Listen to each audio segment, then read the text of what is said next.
حضرت عثمان غنی حیا کے پیکر، شان یہ ہے کہ نبی کریم صلی اللہ علیہ وآلہ وسلم نے ارشاد فرمایا کیونکہ میرے کریم آقا کی دو صاحبزادیاں یکے بعد دیگرے حضرت عثمان کے نکاح میں آئیں۔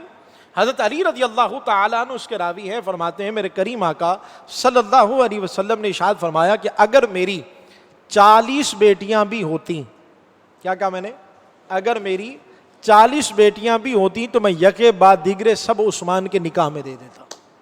یعنی اس قدر محبوب ہیں میرے محبوب کو، ایسے پیارے ہیں حضرت عثمان غنی۔ انہیں وہ بھی فرماتے ہیں مجھے 3 چیزیں پسند ہیں۔ کون کون سی؟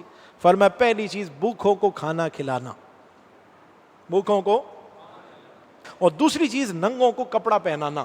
مسلمان ننگا ہے، غریب ہے، محتاج سمجھ کر نہیں، بھکاری سمجھ کر نہیں، جس طرح کا لباس آپ پسند کرتے ہیں ویسا ہی لباس۔ اور اگر آپ کسی غریب، کسی یتیم، کسی محتاج کی مدد کرتے ہیں تو اسے اس انداز سے پیش کریں کہ اسے یہ نہ لگے کہ آپ نے بھیک دی ہے، بلکہ اسے اس انداز سے جا کر تحفے کے طور پہ پیش کریں کہ اسے لیتے ہوئے شرم محسوس نہ ہو، بلکہ اگر وہ آپ کا تحفہ قبول کر لے تو آپ پہ خوش ہونا چاہیے کہ اس نے میرا تحفہ قبول کر لیا۔ تو اس طرح سے دیکھنا چاہیے ہمیں اپنے ارد گرد بھی اس معاشرے میں۔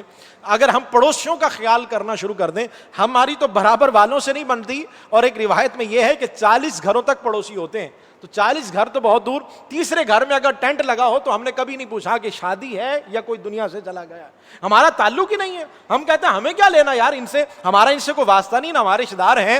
تو برابر رہنے والا صرف پڑوسی نہیں ہوتا، ہم سمجھتے ہیں جس کا گھر ہمارے گھر کے برابر ہے صرف وہ پڑوسی ہوتا ہے، صرف وہ پڑوسی نہیں ہے، 40 گھروں تک آپ کا پڑوسی ہے، اور ان کے حقوق کا خیال رکھنا، پڑوسیوں کا خیال رکھنا یہ آپ پر ضروری ہے۔ تو ارد گرد دیکھنا چاہیے، اگر کوئی سادات میں سے ہے، کوئی غریب ہے، کوئی ایسا ہے جو محتاج ہے اور سوال نہیں کرتا، تو حضرت عثمان غنی کو یہ بڑا پسند ہے کہ ننگوں کو کپڑا پہنانا، تو ان کو جا کر ہدیہ کیا جائے۔